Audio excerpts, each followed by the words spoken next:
পার্বত্য চট্টগ্রামের এই সমস্যাটা দীর্ঘদিনের। এই সমস্যা ঘাড়ের উপর রেখে বাংলাদেশ সামনের দিকে অগ্রসর হওয়া কোনোদিনও সম্ভব নয়। এই জন্যে অন্তর্বর্তীকালীন সরকারের প্রধান উপদেষ্টা মাননীয় ডক্টর ইউনূস সাহেব, বিশ্ব স্কলার, নোবেল বিজয়ী, আমি ওনার পরিষদ এবং উপদেষ্টাদের কাছে আহ্বান করব, গত 3 দিন আগে যে ঘটনা ঘটে গিয়েছে, 2 দিন আগে অতি সত্বর উপদেষ্টা পরিষদের বৈঠক করে পার্বত্য চট্টগ্রামের ব্যাপারে উপদেষ্টা পরিষদের পক্ষ থেকে একটি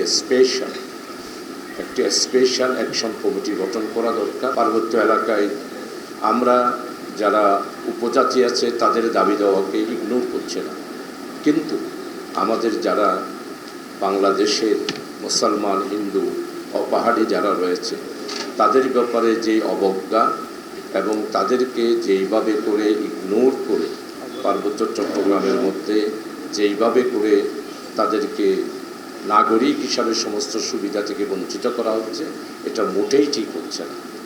এই জন্য বিগত সরকার যা করেছে, অন্যায় করেছে, এখন উপদেষ্টা পরিষদের কাছে অনুরোধ করব অতি সত্বর এই সমস্যার সমাধান হওয়া দরকার।